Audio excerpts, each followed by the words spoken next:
Alright.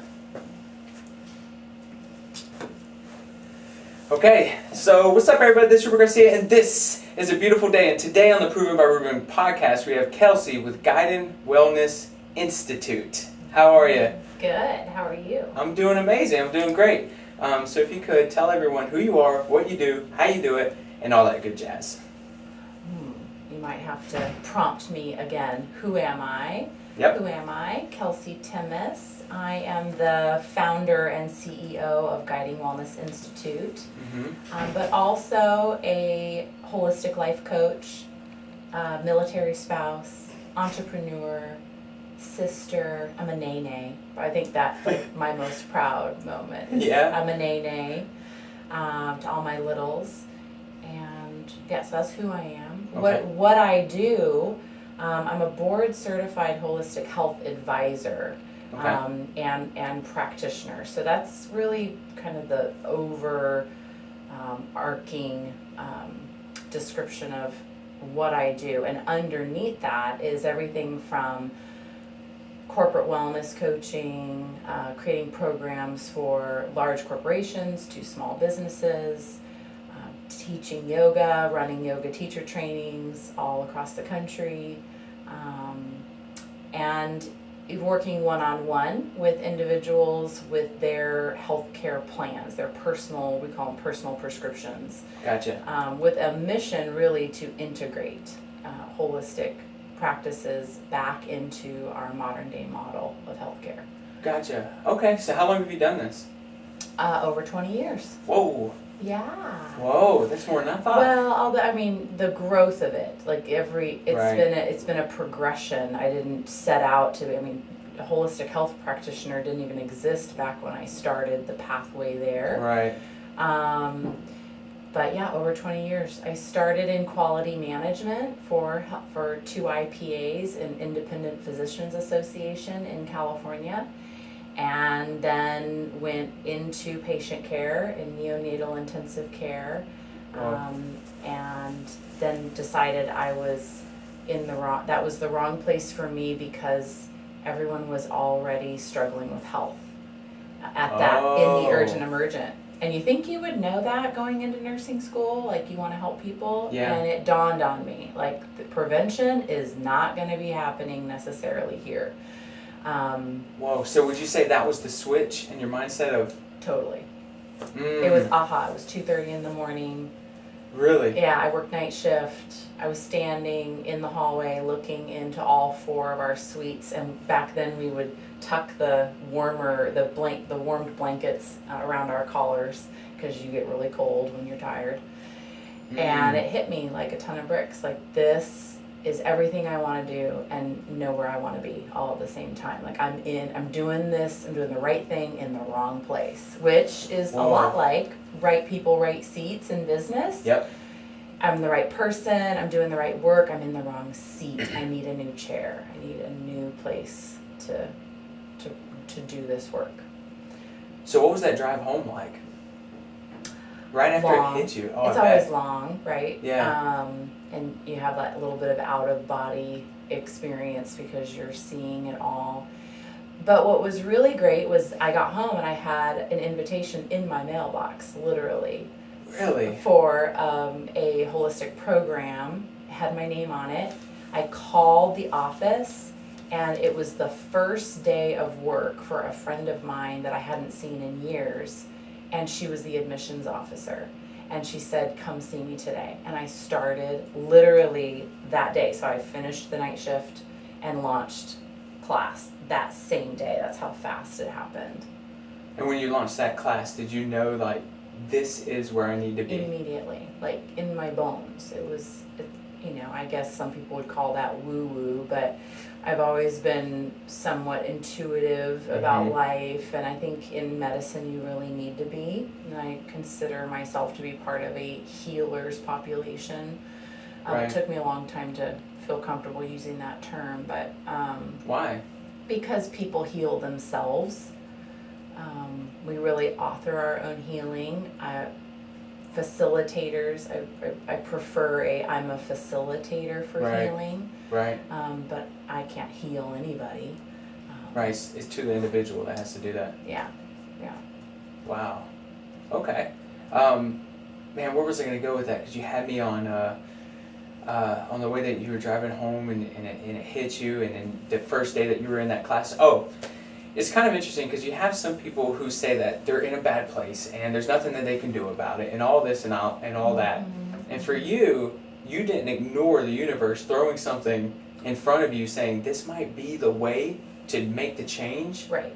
That you can make before they get to the place that you were working in. Right. You didn't ignore it and you went for it.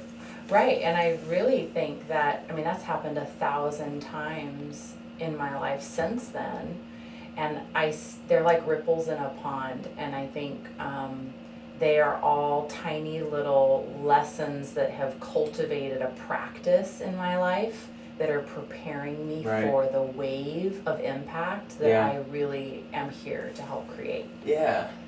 But without that small, there's this tenacity that starts to build to listening to the whisper. I use that a lot in my coaching practice, that we can listen to the whisper, or we listen to the pain, or we listen to literally like the scream of, I've got to do something about this. Right. So there was a early lessons of entrepreneurship to just listen to the whisper. Right. And then to go out on my own, I've been told I'm crazy more than once because it's always a risk. Mm-hmm. And now I get a little uncomfortable when there isn't a certain level of risk going on. I can give you a high five for Yeah, saying that. I can. It's so true because, I'll run into people that get very nervous on what that next step should be in their life. I'm like, great. Just the fact that you feel that proves that that's probably the right path you need to be moving on. And I conduct medical research for the government right now about this whole mindfulness piece and self-regulation. And the truth is that excitement and anxiety are the same thing when you measure them energetically. They're not different. Mm. It's the perception of them. So if we develop this capacity for comfort, then we're looking for it to show up that way. Right. And when we move into something new, like the anticipation of a baby being born, and I know a little bit about that, or the anticipation of starting a new business. Is it really fear? And we know that fear is really an illusion. It's a false experience appearing real, right?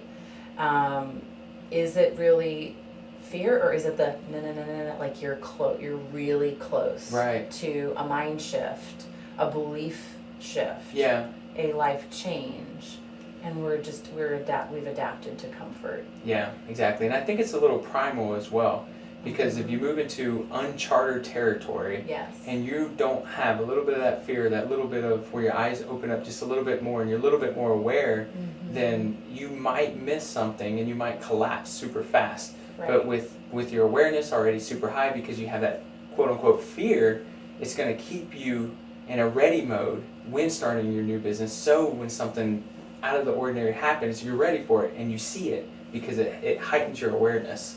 Is that correct? Yes. Yeah, totally. And I had this sensation a few years ago that every time something radical, and I call it radical because sometimes those were horrific, like Hurricane Matthew leveling my house, and but that is a radical situation, right? And how I was able to manage that situation on a biochemical, plane, how we managed it through life. That's that level of stress management. And I knew that it was opening me up to be able to hold space for my next client. That every time something radical would happen personally, it had a corresponding piece professionally, because you cannot have a professional breakthrough without a personal one. Mm-hmm. And as you grow in business, I think a lot of times for the entrepreneur, usually it's a product or a trade or a craft. And then for a business owner, maybe it's a product, but it's also a client. It's so many of our businesses serve other businesses. Right. So to hold those missions, to have the capacity to hold space for your clients that are coming, right. What does that look like? And in my world, it's parasympathetic, sympathetic, parasympathetic nervous system. Yeah. It's vagal tone. How well can you self-regulate and accomplish the mission, or not give up, really, this tenacity of endurance. Right. So you're saying when, and correct me if I'm wrong, when Hurricane Matthew came, you start building that within yourself so you can serve to others? Yes. Gotcha. Yeah, that experience. And the more that life gets radical, the more curious or even excited I get about what's coming. Right. And that, I think, comes from a mind shift that happened when I became IREST Yoga Nidra trained. And IREST is a form of meditation, guided meditation, that was given Tier 1 status by the U.S. Army Surgeon General in 2010. So it's literally being used instead of opioids. So it's a powerful tool. And this practice has several layers to it. And when I'm working with clients or groups, we work through different things. But my favorite part is this concept of opposites. Opposites come together, so both exist. Right. We've developed an appetite for comfort. We've developed an appetite for the positive. And even, I think, a lot in our world of motivational speaking and uplifting others, we've developed this capacity for the positive. But we're not equally balanced most of the time with also holding pain, holding sorrow, holding grief, being able to sit with a culture, a community that is grieving. Right. We'll show up for the party, but when someone passes away, everyone disappears, right? So this power of opposites is being able to do both and being able to do them equally. So when you can hold both, when the hurricane came, it takes your breath away, right? Life takes your breath away, and in that very next inhale, you take your breath back. And I had a feeling, I wonder what's coming. Because when life carves out space, it doesn't leave a void, because lack is an illusion.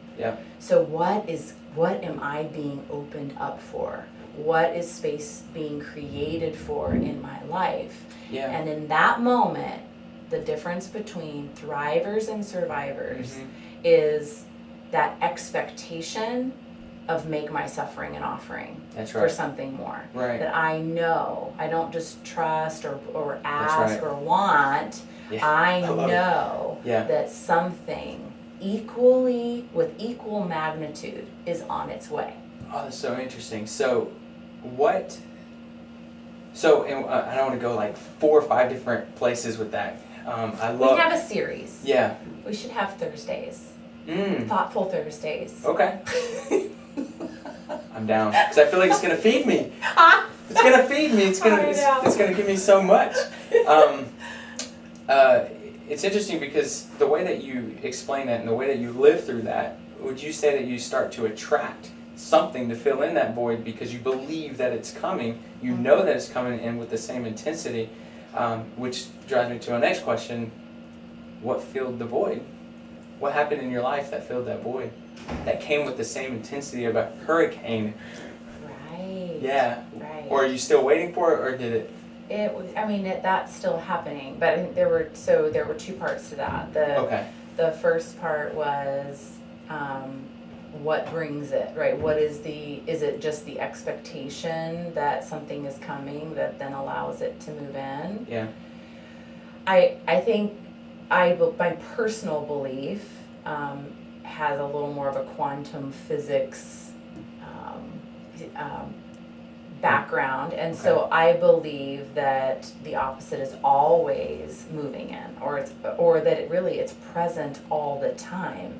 It's just that in any given moment, we choose the side of the coin we're staring at. I mean, how many times a day, let's be honest, how many times a day do you have that feeling of, like you're at the bottom of the exhale, and then you inhale, and then you're at the top of the inhale of, and there were probably 50 movements, actions, efforts that you took to move from one side to the other, because it's the mind. Like, this is about the mind, and it's not always only going to be in that positive state, right? Right. So they both exist all the time, and by holding both, then they both can exist. Right. It's really when we only hold the pain or we only hold the loss that we actually resist the fullness coming in. Right. So if someone comes to you and they're stoked, they're on top of the world, do you dig for the opposite of that? Do you? Not always dig, but I have the pleasure really of working with people for a very long time. My private practice clients I've had for 17 years, some of them, they're all over the United States. And then I have students for 9 months, so real intensives and long periods of time. And I've just learned from my own life and then from doing this work, really a lot of my belief system comes from the luxury of witnessing the intimate details of people's lives, hundreds of people's lives. So I have my own data that I get to pull from, and watching these principles work over and over again. Yeah.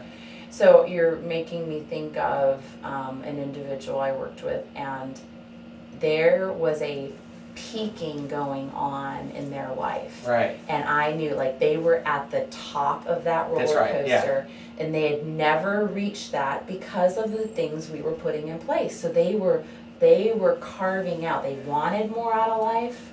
They were carving it out. They were getting more out of life.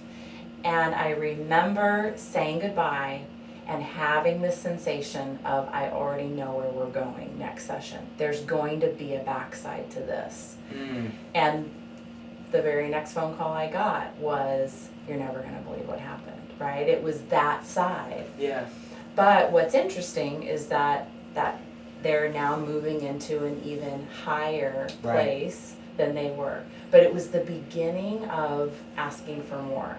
Right. And really stepping out of mediocrity, right? Right. So I don't know that there are different kinds of people. I think we're all human, we're all the same, and at an intrinsic level, we all want the same things out of life.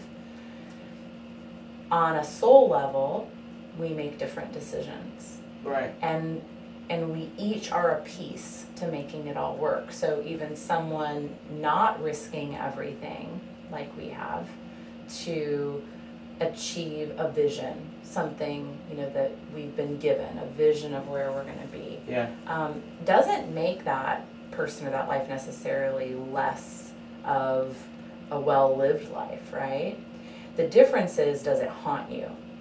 So for me, when I was going to take that risk, just like my client that I watched climbing, and the reason I knew what was coming is because I've been there.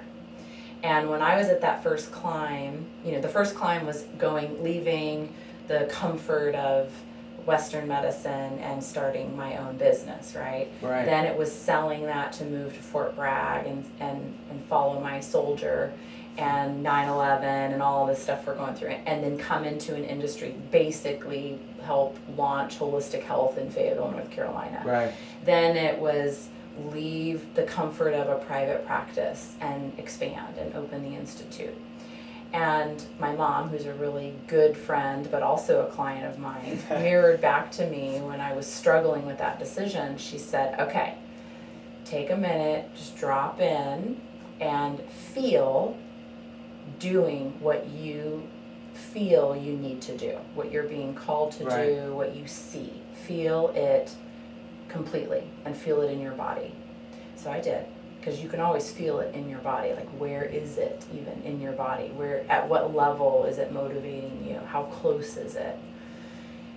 And then she said, and now imagine not doing it. And it was like a vacuum to my guts. Like, it was the biggest blow. And it was a no-brainer. It's like, I will be haunted by this for the rest of my life if I don't try. And it's only in those moments where you're willing to do everything, give everything, to just have the peace of knowing that's where the step is. Yeah. I feel like a lot of people, if they're listening to their car, they just turned around. Right? They were going to go do something, like, not worth it. Not gonna fuel me. It's interesting the way that you build it into a practical practice to figure out if this is what you're supposed to do. I've never done that, but I imagine if I would have done that before I took the position that you were helping me out with, it would have been a no-brainer to move forward with doing it and seeing what I could change here, and then bigger what I could change with the community, and then feeling the other side of that. What if that never happened? Right. Like, I was like, oh, no, you don't understand, this is gonna happen. Yeah. But I think it's a good way to scale if this is something that you should be moving forward with. Yeah. And then once you're there, so then you're committed, you're moving forward. Right. There's a lot of action steps that kind of, and then there's the synchronicity and the right people, the right, the funds. I mean, I remember when I made that decision, literally it was like the money was just there. That had never been so easy in my life. Yeah. And so you get a little bit of affirmation, and then you go to work and you work your tail off. But it feels so good because you're investing into something bigger, right? Than just a hard day's work. But then the day comes where you hit block. You're getting blocked. You're hitting resistance. Doubt starts creeping in. Like, things fall apart. All the 15% of unmeasurable data starts to show up, and that's not always pretty. Like in my case, it's like corporate espionage and betrayal and brand theft and like all these kinds of things that you don't imagine in the creative process, right? But then you have to give it all away. So in that use the same process of, do I jump, do I not jump? And then once you jump, you give it everything you have, and when you hit that next climb, let it all go. Imagine closing. Imagine putting it all away. Imagine handing it all back over. Because that same tension builds again. But the difference is you're in it now. It's not an idea. Right. Most people never make it to this second phase because they don't take that chance. They don't take the risk the first time to bring something that doesn't exist into existence. Right. So I just had my mentorship call this week, and I'm like, man, I've got problems. My problems have problems. And I might have to close. I just can't see how we're going to get around this. And he goes, congratulations, because only 3% of the population ever get to this problem, right? I mean, that's just where it is. And then it was like, oh, this is the problem you want to have. So I won. This is a growth problem, right? Yeah, exactly. And growth problem is you've got this huge pipeline. You have all of this affiliate investing going on, but your financial investments can't manage your production because you grow so fast. Right. And you're waiting for the pipeline to connect, but you've got operations expense, that whole thing. That's business, right? In our, in the business world, that's business. But even in like a relational world, it's the same thing. You've got all these plans, but you have all of these maybe relationship things that are needing to be worked out. So there's always that place where the two there's a lot of tension before they come together. Right. And so my practice is, at the end of the day, I've done all I can do. I've said all I can say. The work is done. And now rest. And then tomorrow, I expect that something new will be sent to me. Something new, a new opportunity, a new thought, a new lead, a new view to my problem, right? But if we don't have the practice of putting it away or letting it go, it can't return to us new. More enlightened, more expansive. Yeah, so what do you do, or what do you say to the person who is just just a grinder, just someone who just cannot quit thinking about it, goes to sleep with it, wakes up excited, but they live with it. They never give it away. For that person, they feel like they're doing the right thing. Right, so right. What's that conversation with that person? Because Yeah. it makes sense that you need to let it go. Yes. So there, whether there's different angles I would take on that. Sometimes I use more of a faith approach if speaking to the spirituality of a person. If you lean into all the spiritual dimension, all spiritual teachers talk about rest. Right. Finding the peace, finding the calm, and non-attachment, surrender. This whatever word, like surrender is not defeat. If you define it, it's that it doesn't mean defeat. It doesn't mean lose. So really, it's the illusion that if I let it go, I lose my momentum. And what I've learned is it's the opposite that is true. Right. That the space, stepping away from it, getting a new perspective, and coming back to it. So as you know, when we first met, I said, okay, give me your biggest problem. Mm-hmm. Now let's put this over here and let's go find a bigger problem. Right. And we go spend time on a different problem or a bigger problem, and then when you come back... You're so good at this. I see what you just did there. But then when you come back to it, right, you have a new perspective. Mm-hmm. So it's a solutionary mindset. Yes. That gives you the answer. So in my more spiritual context, I would say we really aren't serving this alone. As much as it really does depend on us. Right. But we all have to have a place, and my visual is I have this folder in my mind where everything I tasked all day long, I put it in there, and then I put a sticky note on the front of it, and I write, don't return to me until you've added something to it. And I slide it across the desk to my universal assistant, right? Who has access to a lot more wisdom than I do. And then I pick my folder up in the morning. So it gets worked on through the night. I'm a entrepreneurs, we work all the time. Right. I'm answering emails at 12:30. In fact, I'm the most productive when you're not getting a phone call, or you don't have a client session, right? So this is another way of knowing it's going to work for me or with me, especially on things that we do hold alone that no one else can do or can make progress with. Yeah. No, I'm thinking, so as you're talking, I'm thinking of what can I take away from this that I can apply, right? So that question was for me. Okay, that's okay. Yeah. Because if you're thinking it, there's the teacher in me. Agreed. Ask the question because someone will benefit from the answer. Sure, and I think that a lot of people who listen to this podcast are in that world too, where they feel like they work a lot. Like, okay, so how do you disconnect from that? But I think it's really cool that you said, that. Okay, so that's one problem you're thinking about. What's a bigger problem? And it's like, oh, okay, that comes a little bit more challenging. And what you've done is disconnected yourself from the same thing that you said you wouldn't let go to work on something else, in essence. Yeah. And then when you come back, like you said with your folder, there's going to be the solution, or maybe a piece of the whole solution that's going to be presented to you. But I think that's a pretty cool way of looking at it. Yeah. Yeah. Now, part of that is my philosophical way of putting this mind-body, because I like the research. I have the medical head too, so I like stuff you can prove.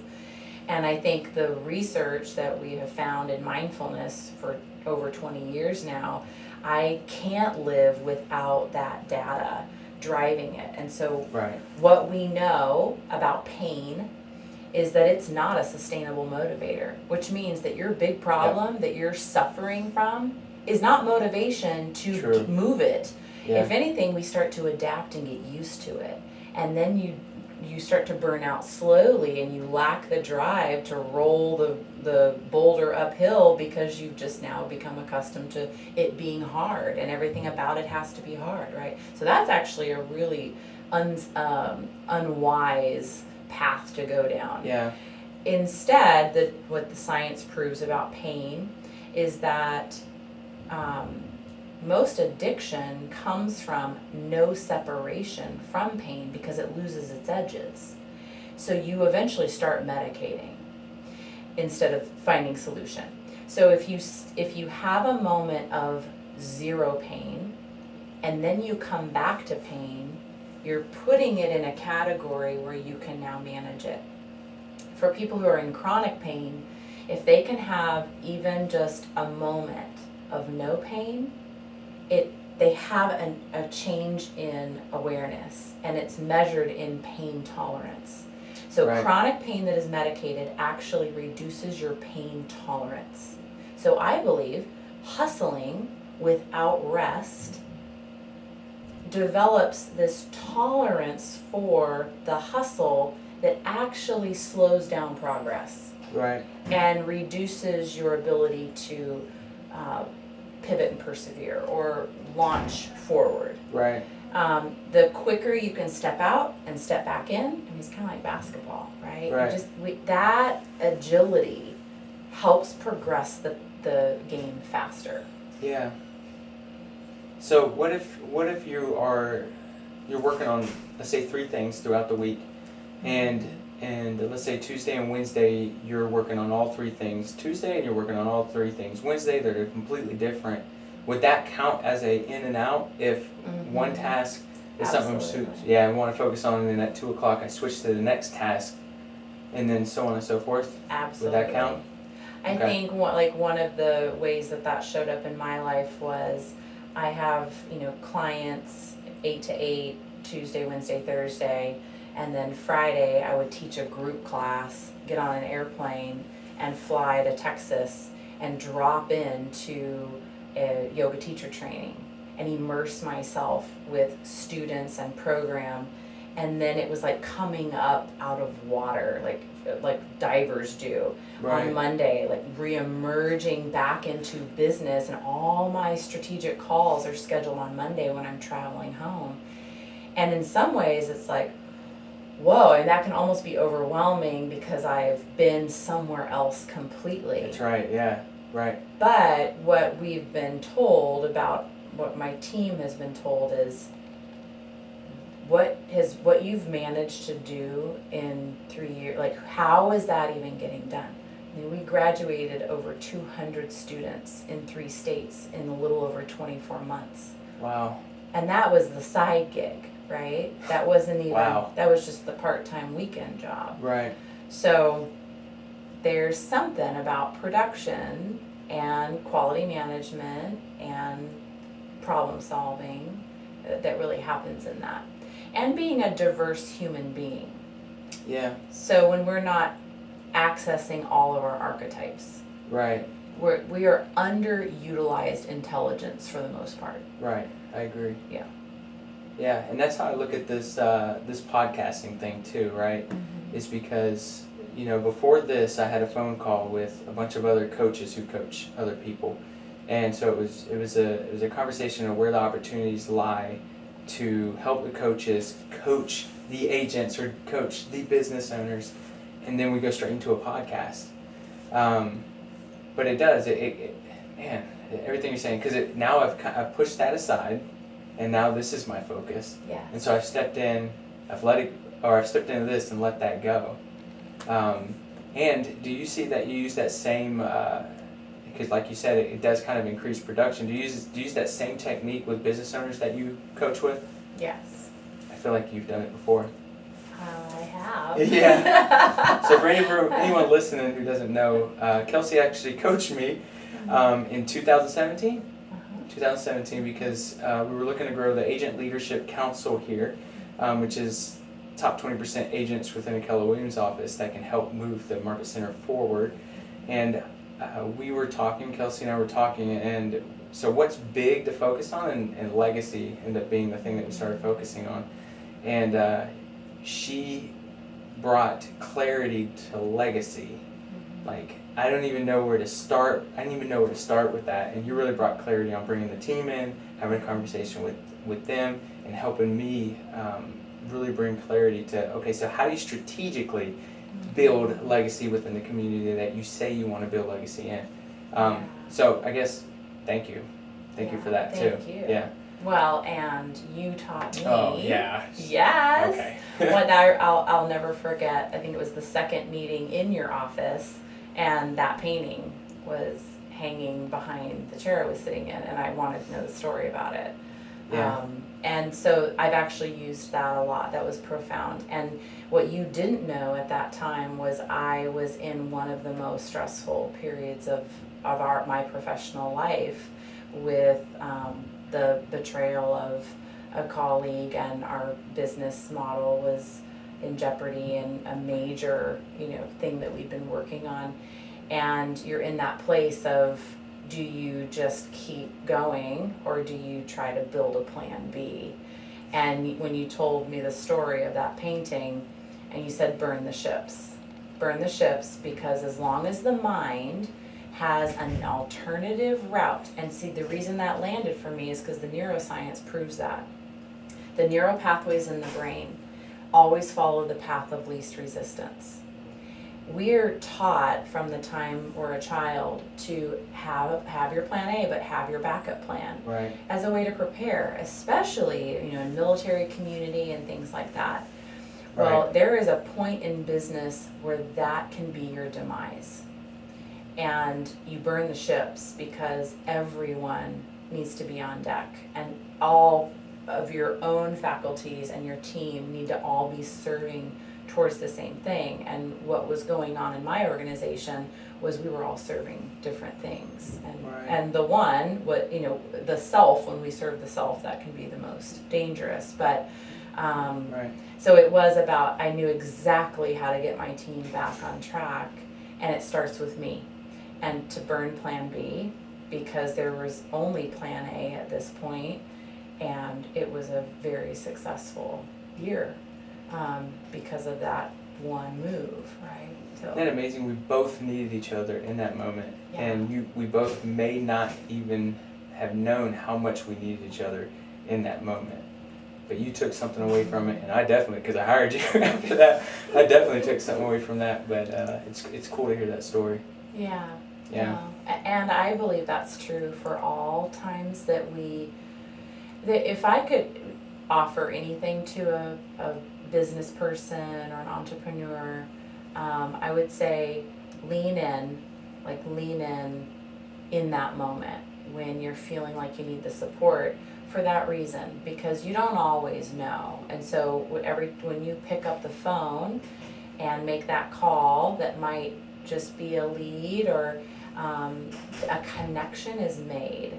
And just because you can't measure it and you don't know what the impact is, in more of the metaphysical world, we would say, how do you know that your need wasn't actually the beginning of meeting someone else's? So in our situation, whose need was greater, and you're gonna blow my mind on this how, one. yeah. And whose need was greater, and who called first, and what if it didn't happen? There's two major parts of legacy that would not have happened for this community if we didn't connect. Who connected us? Who was it? I don't even remember. There was someone else in that room. It's fading my memory as well. But yeah. Well, no, and that's so true. It's amazing how that happened, and how we've stayed connected ever since as well. And it's cool to watch, especially where God and Wellness Institute is at now. And now I'm curious, have you had anyone who's went into God and Wellness Institute and used that float tank? Because I've not yet, and I can't quit thinking about the darn thing. I can't believe you haven't been over there. I know. I've not used the float tank yet. It's amazing. Yeah. I actually just floated last night. Yeah?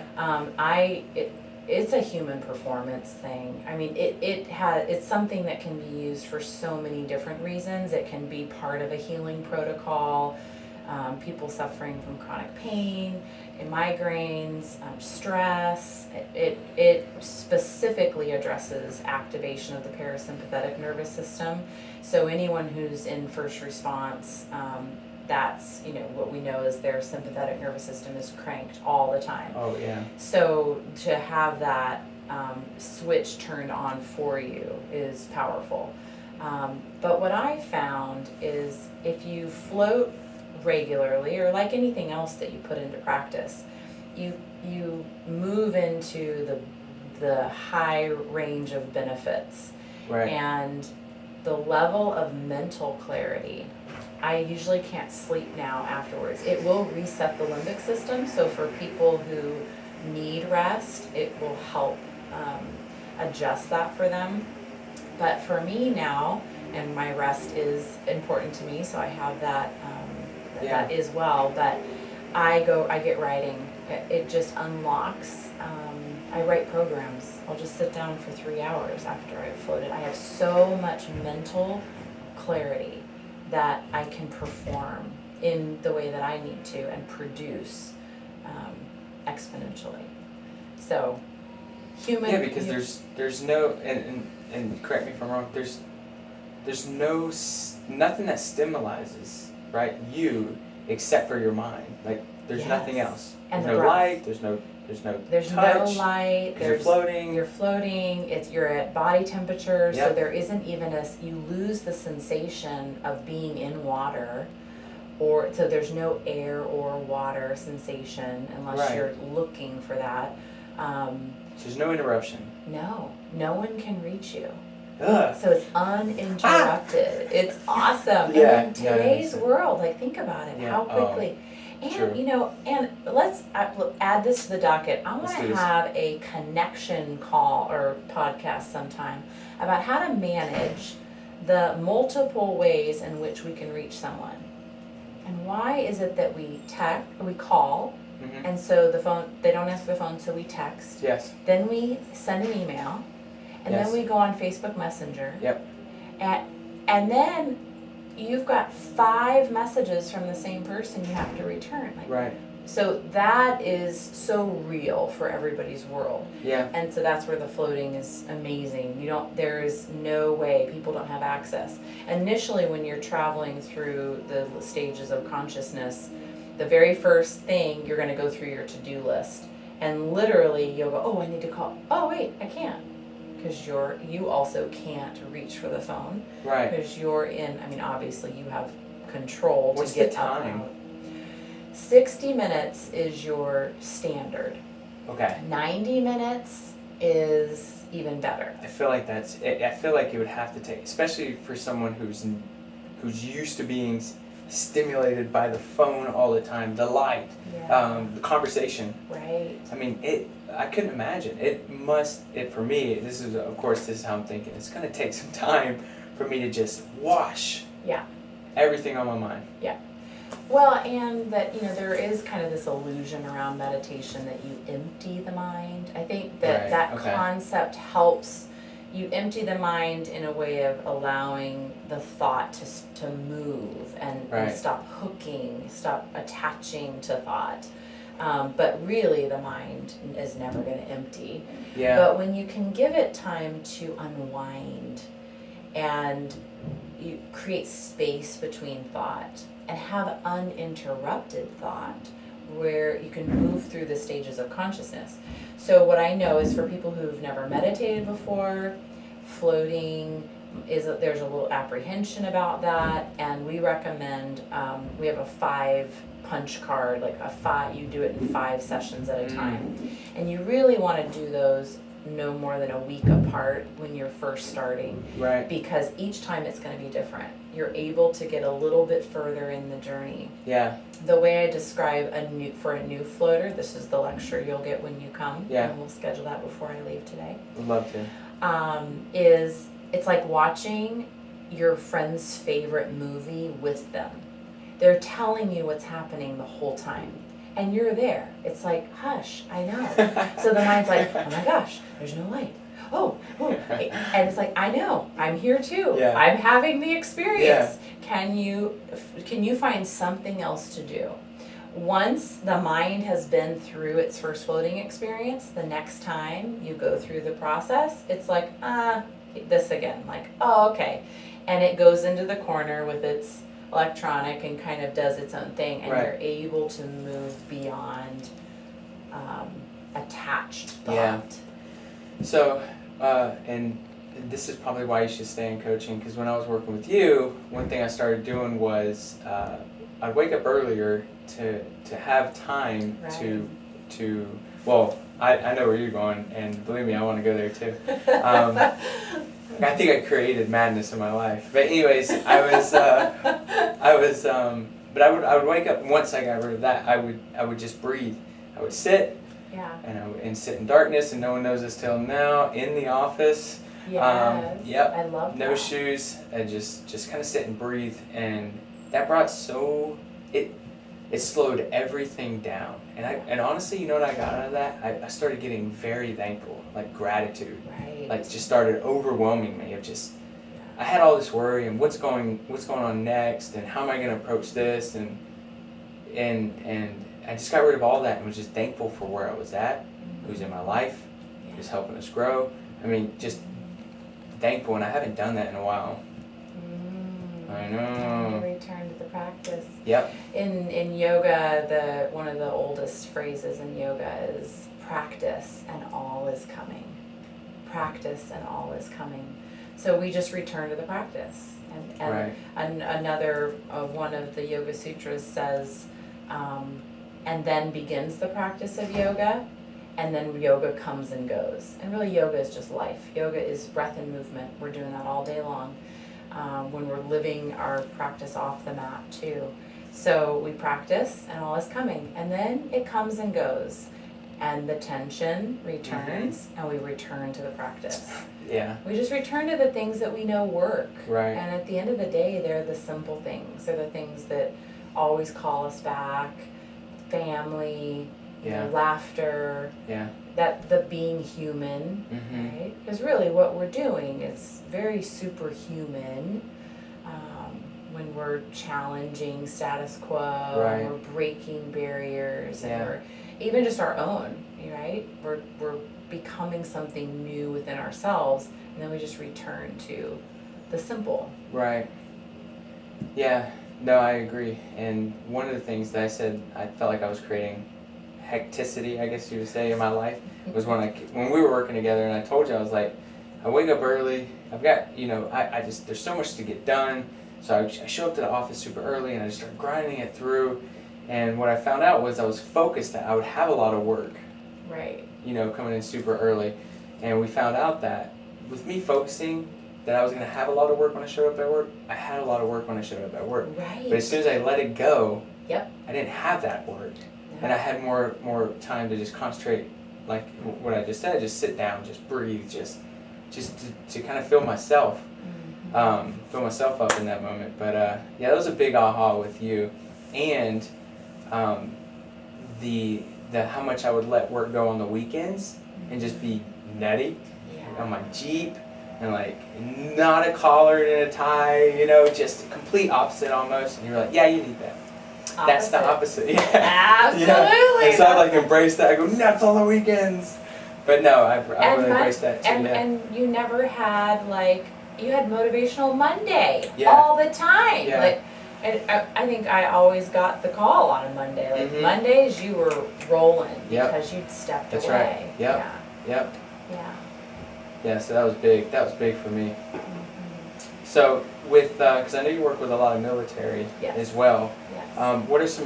What are some challenges that you're seeing with growing? Is that a different part of your business, or is it just an added value of Guiding Wellness Institute? What are some challenges and stuff you got going on there? Yeah, no, 80% of all of my work since I moved to Fayetteville, Fort Bragg in 2002 has been military. Yeah. And currently we're doing medical research. We're a DoD contractor. Our programming was designed specifically for performance, resilience, and recovery for not just the service member but the family, the whole family. Building community. I think for our national, we're a S corporation, so we're franchising to other states, and our growth plan is to be at the largest military installations for the primary reason to support families. So we employ and we train and employ a lot of military spouses, and as a military spouse, I had a deployed husband basically for 10 years, and then he PCS to 3 different states when I had a business too big for me to leave it, and we had to make the hard decision to live in 2 places and commute. And not everyone has that option. We don't personally have children, and that made that choice easier. That choice would almost be impossible for most families that already have to deal with deployment separation. So our model's a little bit different in order to create access. So we measure everything we do against 2 things: accessibility and sustainability. Either we have to be creating that for our clients, or we need to be maintaining that as a business. And so that is something I'm very proud of. I didn't necessarily set out when I started in medicine I worked more with first responders, healthcare providers, mental health professionals, and really, I mean, it's all so much of the same thing. Military is a first response community, heavily healthcare, so that makes it, that's 80% of what we do. And then working with the children, school teachers, we do stuff, programming for the city and for FTCC, things like that. Yeah. Well, with 80% of the clients, approximately military, what are you seeing the biggest issue or challenge that they're coming to you with? A service member. Yeah, as a service member. So there's 2, because we have active and veteran. Got it.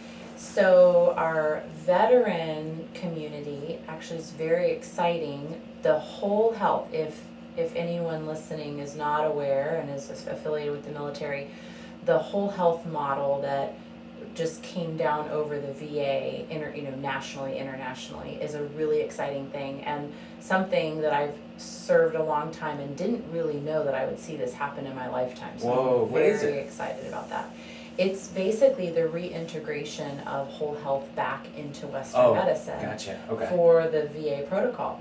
So as of January 2019, all veterans have to have access to a variety of non-pharmacological modalities for pain and treatment. And so we've been building this model to support that. So in the veteran community, I would say what I'm seeing isn't necessarily a problem. It's this gift of access to something other than medication. Yeah, I love that. And helping to create personal prescriptions of health that involve whole food education, yoga therapy, mindfulness, meditation. And that's my big why right now. My Friday morning 9:15 class, where it's an adaptive therapeutic class, and to be able to work with war veterans that have paid a very high price and are getting benefits that they haven't had in years. I mean, the progression in their health, and that it's being paid for by companies that are serving the VA, Neuro Community Care, Duke Pain, that we're, as a community, really welcoming our warrior home appropriately. That's a huge win. So I wouldn't say that that's an issue they're presenting with. It's really now this access. There's access. Yeah. So loving that, and that will just continue to grow. That's so for some, man, that's so important, because I can't stand when someone is so quick to medicate someone else. It doesn't, there's ways around it, and I don't know if they've been educated on what that looks like, or maybe just in the community or the circle that they're in, that's just what you do, is medicate yourself like that. But it's cool that they have that other option. And on the other side of that, I'm just like, man, that should be, and maybe it is, and maybe it's my own ignorance, is that available for just anybody and everybody that is like, this is what has come to me, at least that's what the doctor says. They say I should take this medication. I think there's a different route. What do you think? Right. Well, and actually, that to be able to have the education happening within the system to try, something. And I'm the biggest advocate for healthcare providers, because it's all about how we've been trained, what we've had access to, and right. And the research. I'm so grateful to also be a part of making that research available. But until research, we need research with medicine, but we need research with these modalities too, because it's not, not all yoga is the same kind of yoga, and the more we become informed and inspired and then work collaboratively, solutions just happen, right? Yeah. And then change happens. So, and then you have, those clients where it's like, that's my big why. I have a veteran on my radar now that if the only life we changed was his, it made it all worth it. Like, that's why it's so easy to let it go at the end of the day. Because every day we connect with our big why too, right? Yeah. And the work is happening, and hopefully, we have the honor to do the work again tomorrow. But at the end of the day, there was a win in the one, right? In whether it's the one or the million and one. The other part of for the active component, it's really about prevention and resilience. So this is the other half of what I didn't think I would see in my lifetime, is the DoD embracing prevention and resiliency. What do you think? Why because if you didn't think you'd see it in this lifetime, it must have been a far-fetched idea that they'd grab this idea. Why did they change their viewpoint on this? Well, war. War and what war produced forced the hand on things that, we had to address, right? So, and actually every major medical breakthrough has always followed a war. Every major social change, or always is surrounding conflict of some sort, right? Right, so it's the opposite all over again, right? It's the opposite. Yeah. Wow. And I think maybe my knowing I was serving something inevitable, but wasn't so sure I would actually witness it in my lifetime. Right. That just has to do with how slow change can be. Right. And that goes back to us, that we get comfortable. So really, we're a part of slow change by being settled, and occupied, and comfortable with the way things are, and comfortable with the level of tension, and comfortable with our pain, and comfortable with being in relationship with only the fear of failure, and not dreaming and wanting for something really great, right? So it's that opposites thing all over again there too. Yeah. So what do you tell someone who's, and I know this is kind of like jumping right back off what we were just talking about, but what do you tell someone who comes to you and they say, and this can be just in conversation, not necessarily a client, says, I'm comfortable, I'm pretty comfortable what I'm doing, where I'm at, not good, not bad, kind of good, but not really much bad, and I'm comfortable, and I think I deserve to be comfortable. What? Because naturally I think of, oh man, my first thought is, oh, you're comfortable. Tell me a little bit more about that.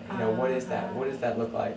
But for you, what is that when they say that they're that comfortable? I mean, well, I definitely get curious. Right. Because in yoga, I always ask my students at the beginning of class to settle in to comfortable seat, which is how we start, just your version of comfortable seat. And then after about 3 breaths, I refer to it as comfortably uncomfortable. Comfortable is just as much of an illusion as fear is, as risk is, right? It's passing. So it might be just for a moment, and then in the next moment, there is an itch. There's a sensation on the skin. There's a temperature change. There's a thought that comes through that's not so comfortable. Yeah. So now we could spend, again, a whole nother couple hours just on that one thing about comfortable. But what came to mind when you asked that question was a follow-up with one of my clients this week, and he was sharing with me, it's been actually a couple of months since we've had a session. He was sharing with me with tears of he cannot believe how much joy and gratitude and lack of pain that he was experiencing, and it's changed his life. And that state, that report, is coming from adopting a few lifestyle changes and some therapies that he explored after we had a conversation about him being comfortable. And it was all, he had suffered a severe physical therapy situation and had settled with the level of pain that he was living with because it was so much better than where he had come from. Yeah. And all I did was get curious about that being comfortable there. Yeah, exactly. Are you comfortable there? And here's my question. Are you comfortable there because it's better than where you were? Or are you comfortable there because you're afraid to ask for more? At the end of the day, that's the question. I gotta remember that. That's so good. Are you comfortable because it's better than where you were? Or are you comfortable there because of not wanting to ask for more? Dang. That's the edges, right? Yeah. It's the opposites again. There is no riding the fence. So when do you, this might be a scary answer to this question, when do you think true comfort happens? Like, for somebody, for a human being, for them to feel peace and comfort 100%, when do you think that happens? When we return to our truest self. And that happens at the end of the yoga class. When you have... So that's available? That's available. It's available. Okay. And it's available every 60 minutes all through the day, right at the end of every class. Yeah. It's that space of what's called final rest that really is only intended to last about 10 to 15 minutes, and then it passes too because the body starts to stir and it wants movement again. Yeah. The tension will come back into the body after 10 minutes. That makes sense.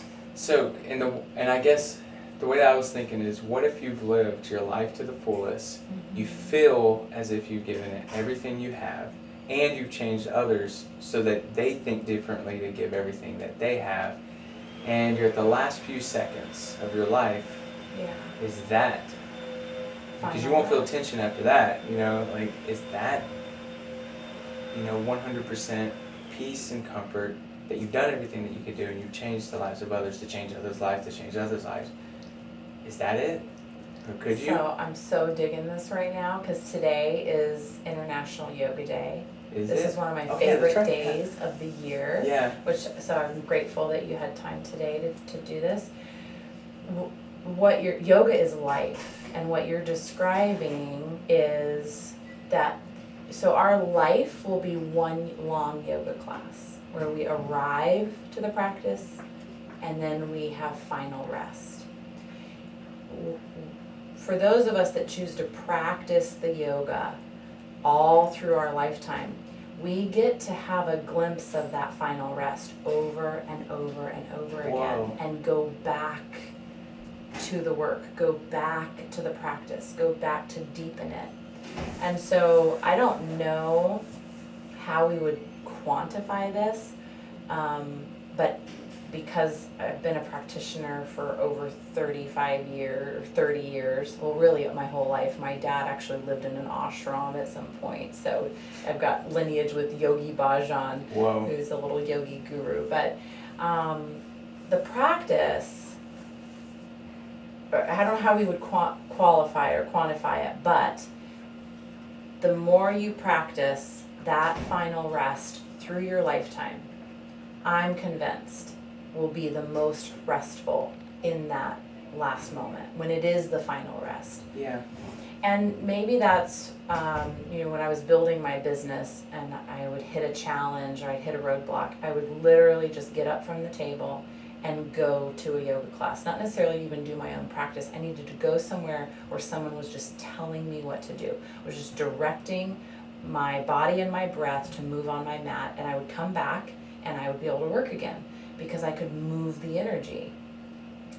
And at the end of a yoga practice, you get up and then you go back to the work. You go back to living life. You go back to contributing. You go back to raising your kids, or go back to your marriage, and you give it more. And then the day comes where we find rest and there's literally nothing more to say. There's nothing more to do because it's been done. And we are at rest, and we can be at rest. So I imagine that will be a lovely sensation. Wow. Okay, so I need to get into yoga. Yeah. Because it kind of sounds floating. and floating. Floating's just interesting to me. Yeah. It's so interesting to allow my mind to do and think and give me whatever it wants, because there's no other distraction. Like, that just blows me away. So I'm excited for that. The yoga, is it kind of like a reincarnation a little bit, like at the end, because you get to relive in a way?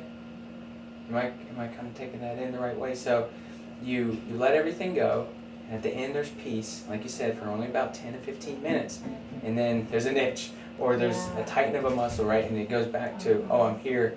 Yeah. But at least you had the clarity on what you needed to change, or what you were thankful for, to kind of relive over again. Is that kind of what I'm getting? The only part about that is the over. It's not over again. It's again. Okay. You get to live again, not over again.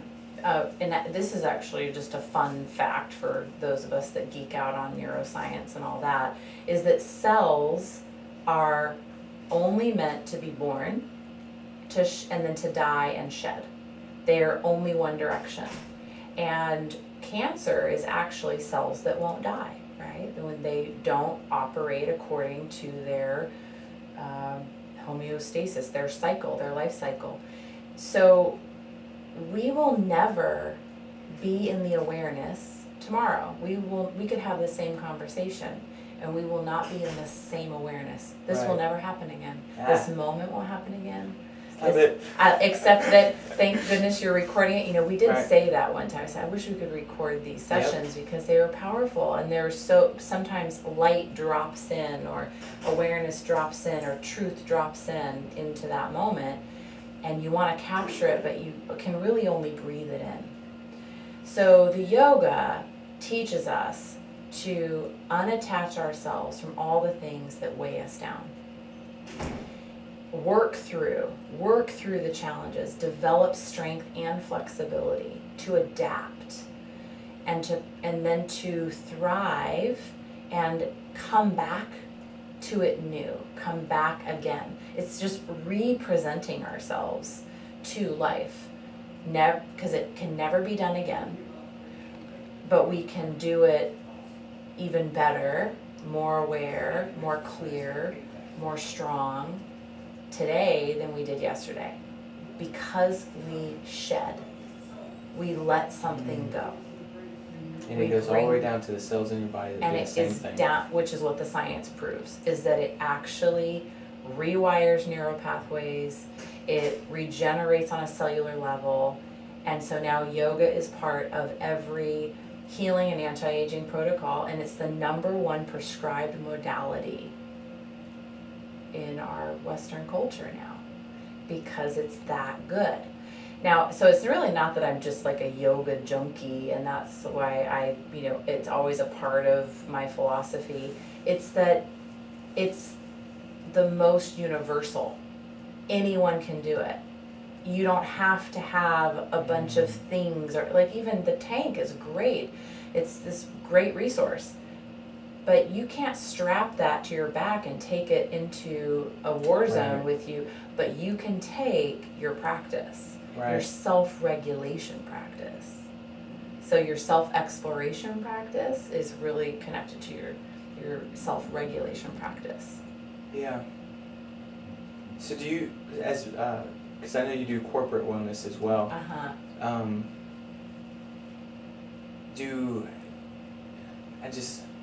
So as people come in and they come with the corporate wellness part, and they come in and they have problems or challenges or just need ideas or mastermind, what else besides yoga do you pull in to help a business owner in that world to make sure that they can accomplish everything that they desire to accomplish? Because yoga sounds like an excellent tool, and I feel like, man, this feels like something I felt like I got a taste when, like I said, I was coming in early and doing it. I don't feel like I've ever gotten as deep as how you're talking. But for other business people that decide that, hey, we might want to use you for corporate wellness as well, or your team, what else besides yoga do you see that has a big benefit for business people who come your way?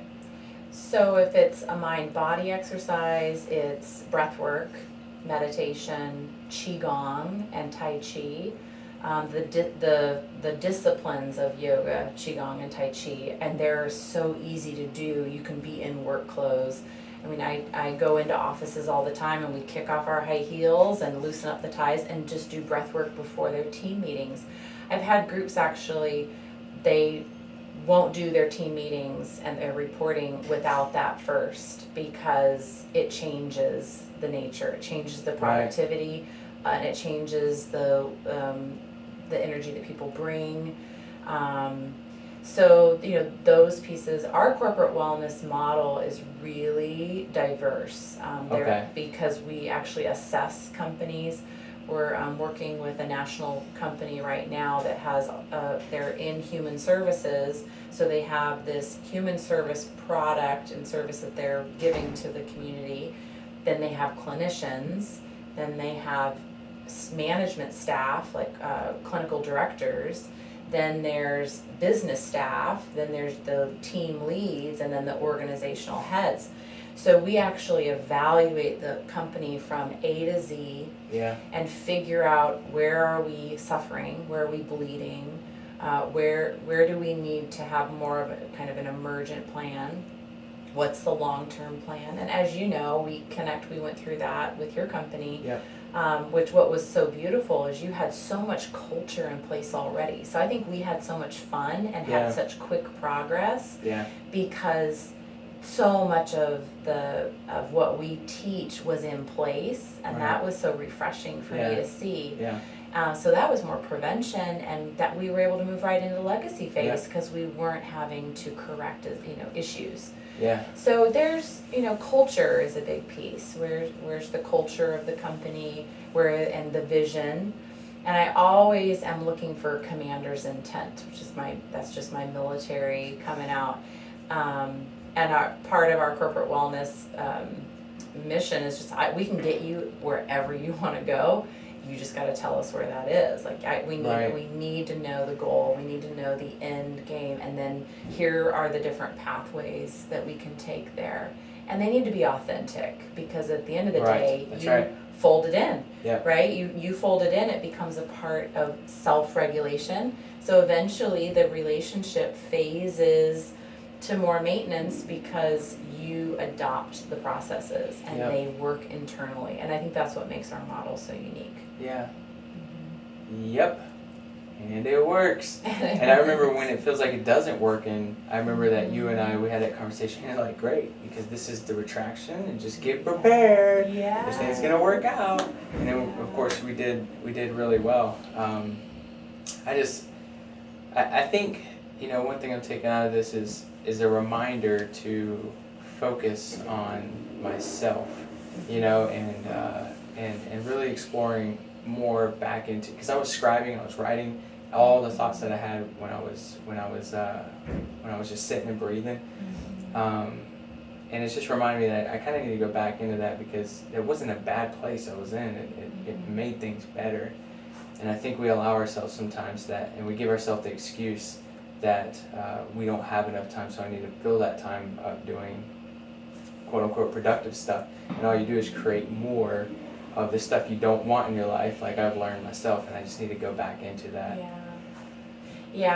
One of my teachers says, I have so much to do today, that I need to meditate for 2 hours instead of 1.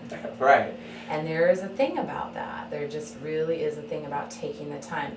In my classes, when I'm teaching, I'm often saying, just give time. What about giving time? Give the gift of time to time. And let it open up. Like, let the breath open up. Let that connection happen.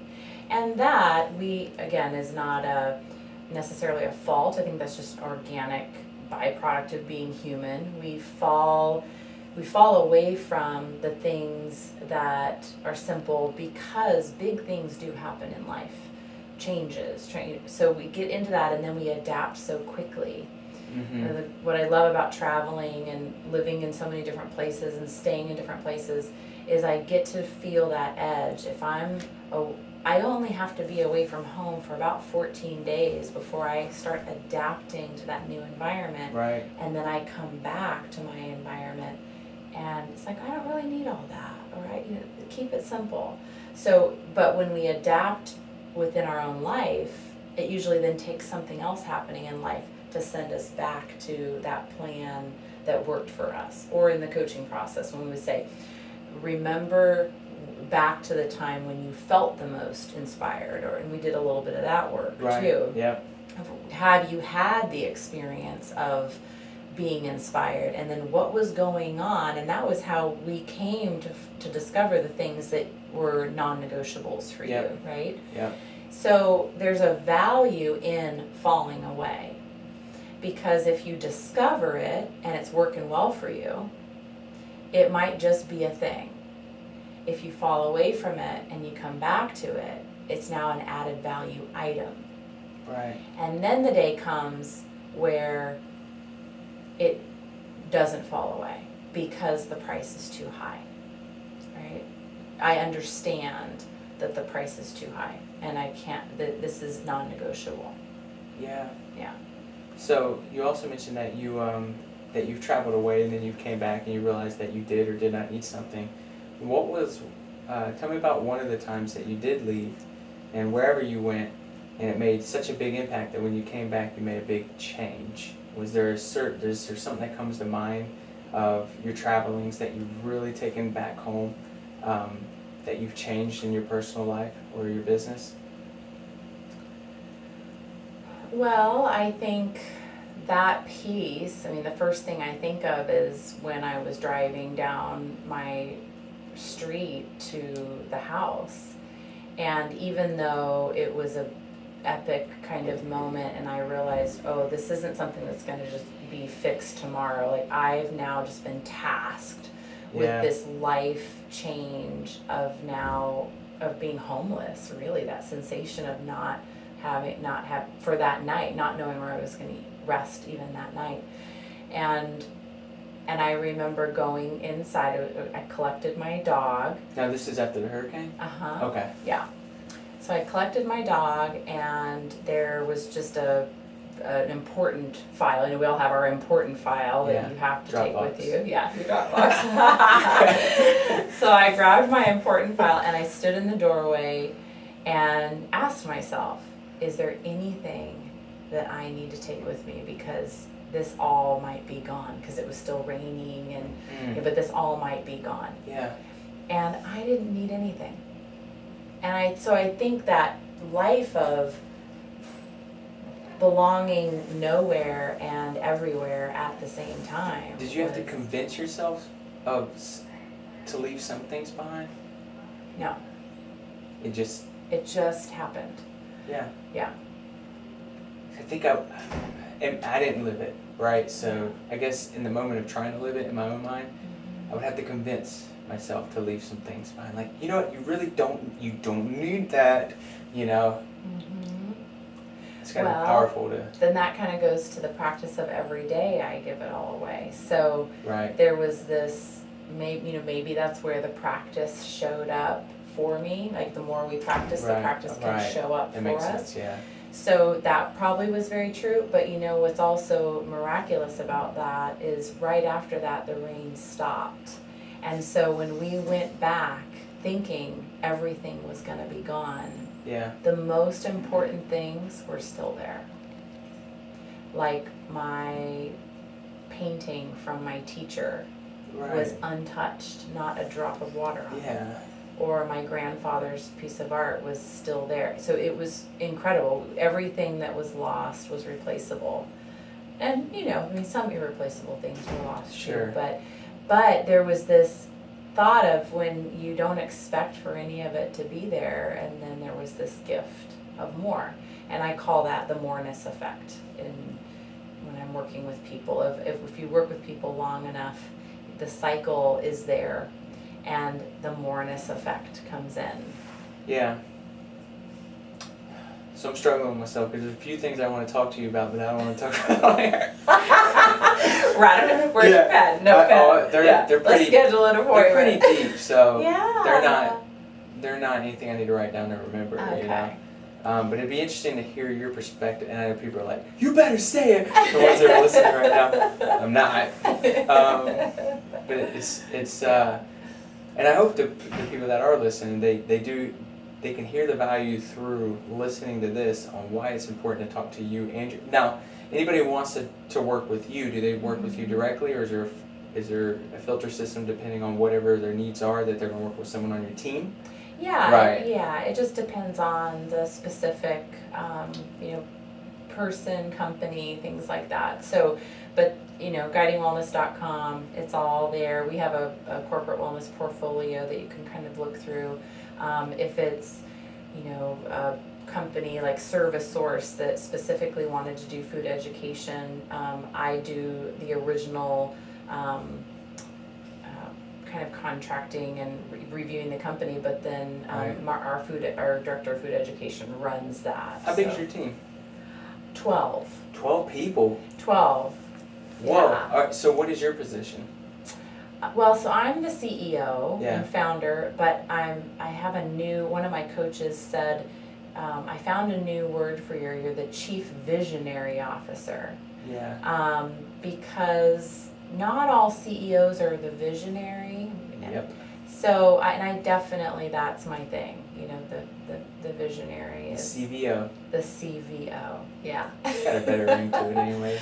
But I also love to have my hands on, program development and this process I'll do for the rest of my life. Sure. In some But capacity. the details that you're talking about will help you scale to that large vision, though. Yes. Right? Yes. So it's interesting. So how many coaches do you have? Well, I currently am working with 3. Okay. I've had, one of the first lessons I learned was you don't teach what you don't practice. Mm-hmm. Or even in a service industry, you have to receive in order to give from a clear place. So I've had seasons of drought, which I think just help to create that value like we were talking about of just how important it is. And I appreciate having seasons where I felt like I had no one I could talk to and I really felt alone. And that has supported me in being able to hold others and know what that feels like. Yep. And what I've learned from that process is that when we're looking for, when we don't know who to call, just setting the intention to have someone to call can be the beginning of that. And what we're really looking for, it's not that there isn't anyone that we can call. It's that we're looking for the person who can hold us, hold space for us. And in order for you to hold space for me, it means you have to hold what I hold. The only way I can lay it down and put it all on the table is if you have the capacity, the mental capacity, the soul capacity to hold what I hold and review it, right? With integrity, without making it about you, without falling into doubt. Like if I'm having doubt, I can't bring you a problem that you're going to have doubt with, right? So I think we outgrow our coaches. We outgrow our support, which is a beautiful thing. Yep. One of the main things I tell my teachers is your intention is for your students to outgrow you. If you are successful, if they don't need you anymore, that you've worked them with your specialty and you're handing them off then to the next teacher. that is going to help them through that phase. This a different teacher within your or Guiding Wilderness Institute, or or even with another company, absolutely. I don't really believe in the silo empire effect. It's really more of this connection of this community. Our mission is inspiration, education, and collaboration. Right. And collaboration is the most important, but it's also the most difficult, because in order to collaborate, you have to have similar core values. You have to value communication and integrity and community for that to happen. But there's enough to go around. Yep. And really, if we're full, there's not a lot of new that is going to be coming your way. If you're full, then you're going to become full of it. Like, move something out.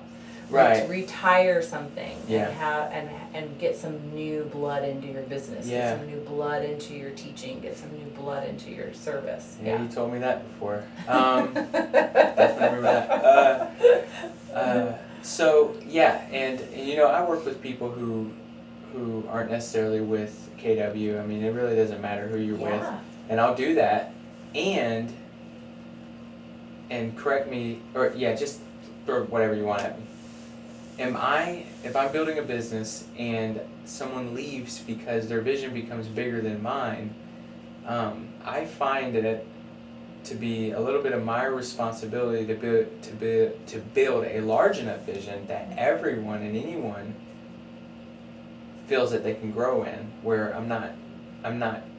I haven't grown so slow that I've missed the opportunity to really hold on to someone super powerful or with a big vision.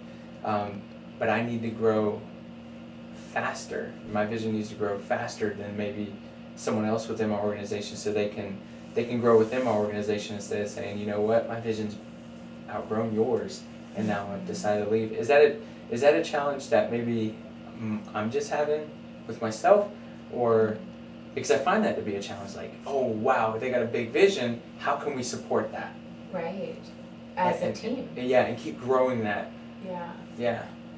I mean, we cannot be all things to all people. That's just not possible. It's got to be a good fit.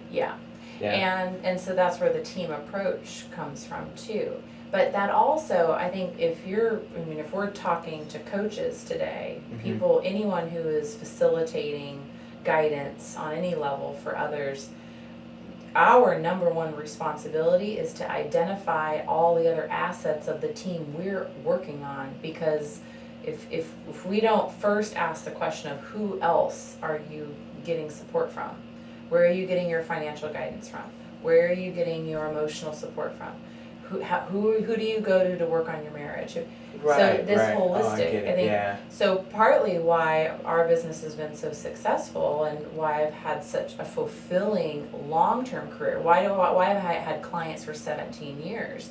Because I'm a holistic life coach. Right. We go through all those dimensions, and we spend seasons of life working through the troubles with mastering other areas, and it changes, right? So if I'm only, and I have a lot of coaching clients too, or clients who are coaches, and I usually am steering them more, how can you diversify how you're supporting people? Or they'll come to me because they want some help finding diversity in their offering. Because we're whole people. We're diverse, dynamic humans. We're not just the hats we wear at work, or the roles we play at home, or the dream that we're dreaming, or that's dreaming us. We're so much more than that. So that diversity within yourself and knowing your archetypes and where your gifts come, and then it's building the team.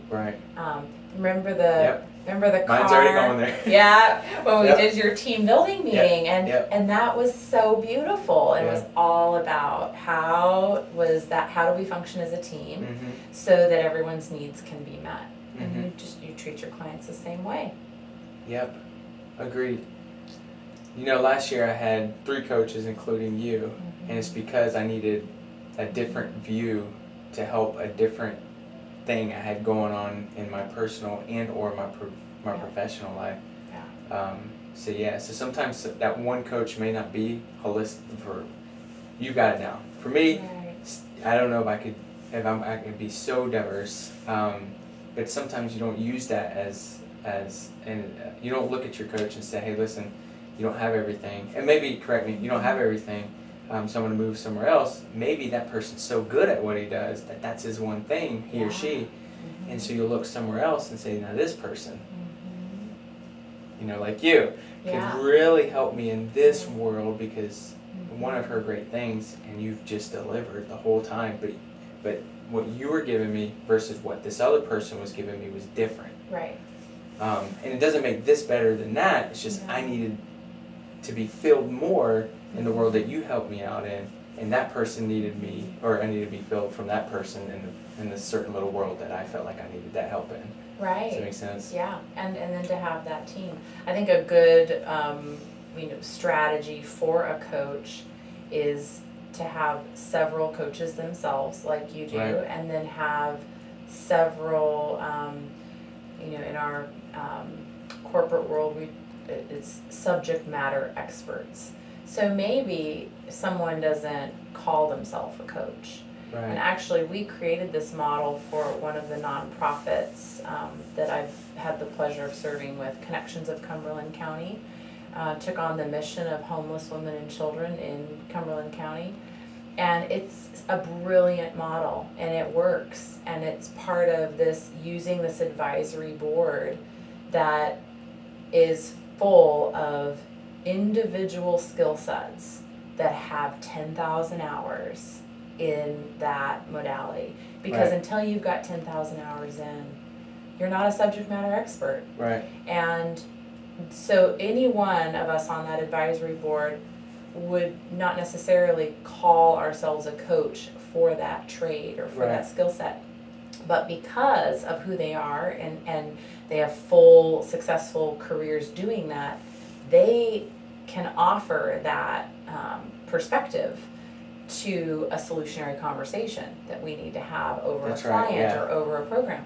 So by just connecting with loan officers, and you're great about this, building relationship, so that when you are with a client and they have a need, that networking referral based business it's never going to change. That is always the best approach. And that's the best approach to growing, so that you find your when I talk to my teachers, I said you need to find your section of the train track. We're all just laying rail, and if I don't lay my piece and you lay your piece, the train can't come in. We all have to do what we do well and man our lanes, right? And then by working collectively, then we're able to help more people. At the end of the day, we help more people, and more people move through our lives. Do we want to possess our clients, or do we want to serve their lives? That's two completely different things. Yeah, like lack and abundant is what it sounds like. Yeah. Have you had any challenges with building this team that you have now? Yeah, I've had to scrap it 3 times. Really? So I love that you say that, because there's people that I'm working with now, and they're in the first scrapping. Yeah, and it's like, what is going on? This is not going to get better.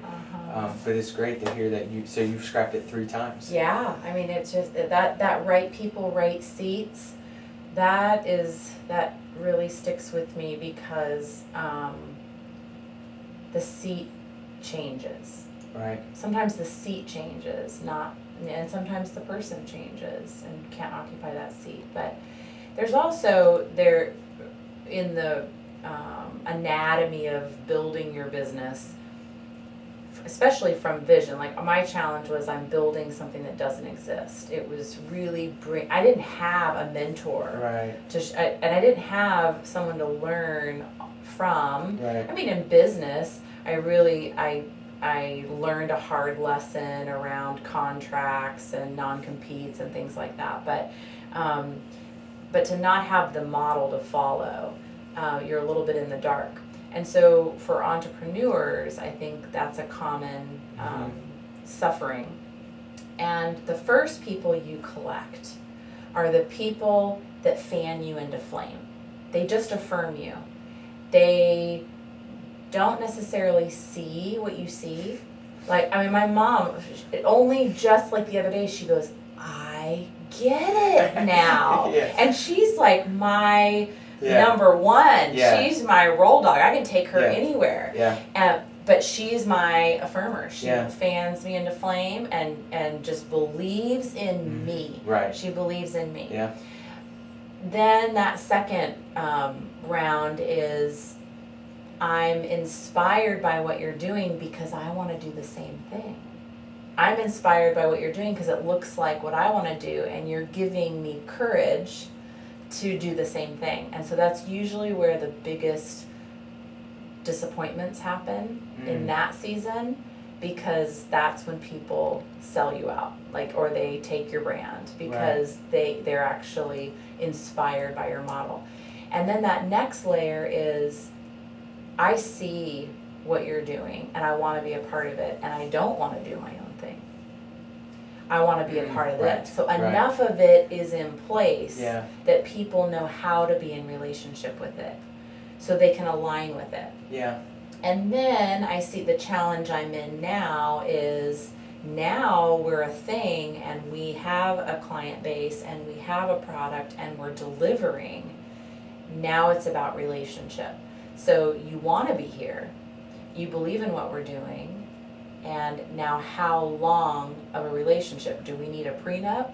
Right? Right. What's the commitment? Are we getting married or are we just dancing? Yeah. Right? How, you'll have some that see it, want to be a part of it for 3 months. Yeah. Because there's nothing wrong with that. Right. So now it's a new level of identifying how much do you invest. So that's where the 2 and 3 interviews come in, because you don't have the time, you don't have the assets to invest time and energy into people that aren't going to serve your mission. Right? That's right. And that's no harm, no foul, right? So a better judge of what you need as the business owner or as the lead. And then you settle in. Like, I'm excited to settle into the fast lane, and we're merging with traffic right now. Yeah. And just and racing's a lot like that. Yeah. And then everyone finds their spot, and then you just let the legs out, right? Yeah. Yeah. Do you see yourself ever moving out of the CEO position and putting someone else in the CEO position? And then you're more of, I guess you coined with it, the CVO, of really building the vision, like you said, getting into the largest military institutions around the world, or around the nation, or around the world? I mean, it could be around the world. Hey, I just threw that out there. Hey, you heard it here first. Why not? Let's go to Mars. I know. Yeah, I mean. Absolutely. Yeah. Yeah, I think, I mean, one of the first things I understand is that I'm replaceable, right? And then I know that no one can be me. Right? So there's just opposites again of that there will be a season where the tasks of the CEO will not be my primary, the primary best use of my time. And it will be for an expansion or absolutely. Yeah. And that there's always somewhere to grow, right? Yeah. There's always really more to not just achieve from this status place, but to achieve in order to experience. Right. To have the experience. Yeah. Because you mentioned before, what if that person wants what you have? Mm-hmm. They're so inspired by you, they want to be in that place too. You mentioned 3 people, but do you look at someone like that to move into the CEO position because they kind of want what you want? Or do you look at the person that, like you said, is so inspired by you, they just want to be part of it? Yeah, so which one do you? There's a sometimes maybe a thin veil between that. There's the person who wants who maybe wants to do that job, and then there's the person who wants to be you. Oh, that's the way you said it, kind of. Yeah. Okay. Right. All right. So there's a difference there. Yeah. No, that makes sense. Yeah. And that's always usually very visible, because the level of that's a teacher, mentor. Really, if you want to do that job, you will see and respect and value that person as a mentor, and you'll keep them close. You do that beautifully. I've seen that since day one, and no matter who you're working with, that you find value in people that have gone before, who've done the work, and you ask a lot of questions, and you're humble, right? Yeah. That actually always leads to success. That position, that human position, is always going to achieve more. Yeah. People that want to be you aren't willing to put in the 10,000 hours it took to get there. And so they usually are going to rob or steal to get there. And it won't last long. I saw that not too long ago. Someone who wanted to be someone else, and that someone else is giving them it's at least showing them, like putting a flashlight in the dark and saying, follow that path. By following that path, we'll revisit at that line over there. They'll turn off that light. And I say, no. I want to be where you're at. Yeah. It's like, cool. They turn back on the flashlight, like, follow that path. Right. And by following that path, and so they're finding reasons on why they can't follow that path right now, but they still want what they want, which is that person. Right. And so they're just throwing up red flags. And yeah, I guess after you differentiate, that is not a word. Differentiate. Thank you so much. Once you do that, I can really see the difference. Yeah, and actually, you're describing yoga. That's the yoga practice at its roots and history. The